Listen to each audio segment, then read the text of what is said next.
umat Islam di dunia, bukan hanya Indonesia, sudah dalam posisi amat sangat terdesak. Yang pertama, umat Islam di dunia tidak memiliki teknologi secanggih mereka. Yang kedua, umat Islam di dunia tidak punya kemampuan membangun opini publik di dunia. Seluruh media massa, bahkan sejak 1997 ketika mereka sudah menyatakan sosial media sebagai wujud persenjataan, umat Islam dunia cuma sekedar sebagai pemakai, cuma sebagai user. Bahkan sebagai operator pun kita begitu didikte habis-habisan untuk menggunakan gadget itu posisinya.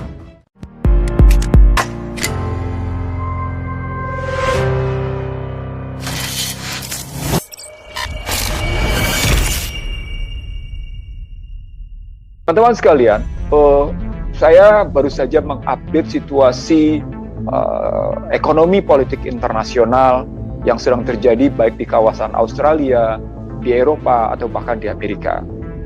Setelah ada ancaman yang namanya C-19 akan lebih ganas, diduga akan lebih ganas, mereka melihat bahwa ada ancaman besar ke depan, di mana dunia akan lebih panas, kata mereka. Mereka menyebutnya sebagai satu peringatan besar dari situasi global karena climate change, perubahan iklim, sudah tidak bisa lagi diatasi. Di beberapa negara bagian Amerika, memang tingkat kepanasan sudah mencapai demikian tingginya, bahkan sudah mencapai 54 derajat Celcius. Ada yang 52, ada yang 54. Sebelumnya juga terjadi di Australia, kebakaran yang luar biasa. Saya melihat global climate change itu pada hakikatnya adalah satu kampanye besar yang dilakukan oleh satu partai bernama Demokrat sejak Al Gore sebagai lawan jatuh ke Bush pada pemilu 2004 di Amerika, upaya untuk membangun sebuah strategi baru menguasai dunia.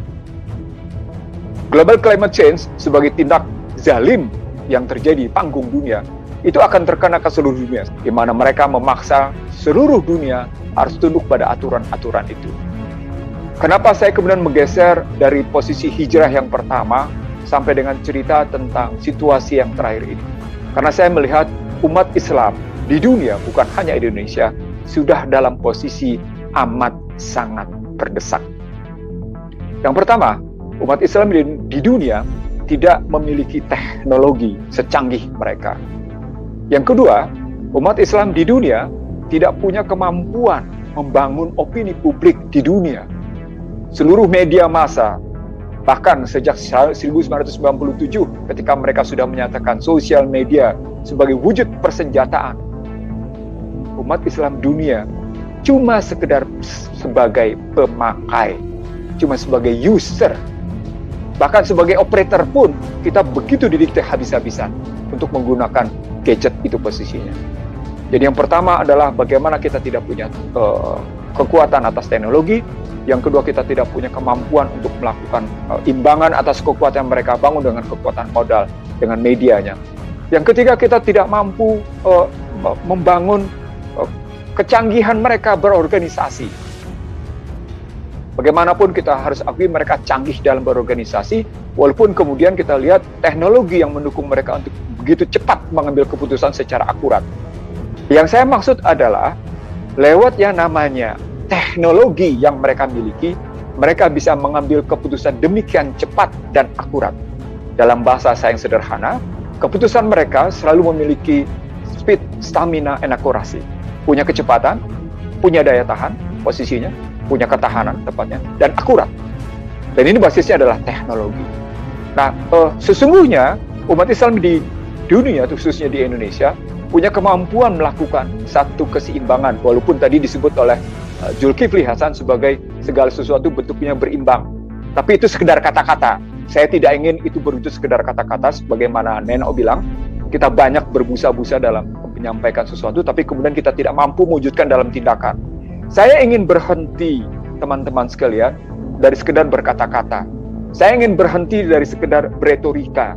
Saya ingin berhenti cuma bicara di panggung-panggung diskusi, di panggung-panggung seminar atau webinar. Dalam pengertian berhenti adalah saya tidak ingin lagi dakwah model kata-kata itu tidak diluncurkan dengan dakwah tindakan nyata. Nah, kalau sudah seperti itu, maka kata kuncinya adalah harapan baru yang kita mesti bangun. Harapan baru yang kita mesti bangun dalam posisi sekarang adalah kita mengubah sistem perekonomian yang kita miliki. Kita harus mengubah hal-hal yang patut kita tinggalkan, karena begitu kita berhijrah masuk ke dalam sistem ekonomi Islam, terutama ekonomi politik Islam, maka kita akan mendapat apa yang disebut dalam Al-Baqarah 218. Hai orang-orang beriman, berhijrahlah kamu dan berjihadlah kamu. Maka kamu akan mendapatkan tanah di bumi ini sedemikian luasnya daripada tanah hijrah, daripada tanah yang kamu tinggalkan, dan kamu akan mendapatkan ampunan. Saya kira ini salah satu gambaran betapa sesungguhnya orang diminta untuk meninggalkan satu sistem yang zalim. Ekonomi Islam memberikan harapan. 1 Muharram 1443, jika diterapkan dalam perspektif ekonomi Islam, itu berarti perintah untuk mengatasi yang namanya kehinaan. Perintah untuk mengatasi ketertindasan. Karena bagaimanapun tidak peduli siapapun yang namanya masyarakat Islam dunia, secara ekonomi politik sesungguhnya dalam posisi tertindas. Yang kedua, dia harus mengatasi, dia harus membebaskan kebodohan, harus memunculkan yang namanya mengatasi kemiskinan, bebas dari kemiskinan. Lalu yang keempat adalah dari ketimpangan, yang kelima adalah kehinaan. Jadi permintaan atau anjuran Allah untuk berhijrah dan kemudian berjihad di jalannya. Kalau kalimat 218 Al-Baqarah jelas sekali kalimatnya, berhijrah dan berjihad. Karena tanah hijrah itu lebih luas dan engkau akan mendapatkan ampunan dengan rezeki yang luar biasa. Maka saya memberikan makna bahwa sesungguhnya ketika kita hijrah secara ekonomi politik, maka kita akan memiliki ketahanan yang luar biasa. Saya setuju pada beberapa pendapat tadi tentang misalnya pentingnya kita untuk saya tidak ingin menggunakan bahasa asing, respect dalam hal ini. Betapa pentingnya kita hidup saling menghormati dan menghargai. Tapi muncul pertanyaan, apakah umat Islam di Indonesia sungguh dalam posisi dihormati dan dihargai? Padahal saya Ihsanuddin Nursi merasa betapa tidak dihormati dan betapa tidak dihargai. Jadi kalau tadi ada kata-kata, mari kita saling meningkatkan respect satu sama lain. Saya ingin bertanya kepada mereka yang menyatakan itu. Apakah dirinya merasa dihormati atau tidak? Apakah dirinya merasa dihargai atau tidak? Kalau sementara posisi dirinya sesungguhnya tersandera. Saya tidak ingin umat Islam di dunia, saya tidak ingin umat Islam di Indonesia tersandera. Saya tidak ingin Habib Rizik Muhammad Syihab dalam posisi dizalimi terus-menerus. Karena andai kata ini terjadi terus-menerus, yang muncul adalah istijrad. Dan saya khawatir istijrad itulah bentuk konflik horizontal dan konflik vertikal. Saya ulang, saya tidak ingin Habib Rizik Syihab terus-menerus dizalimi.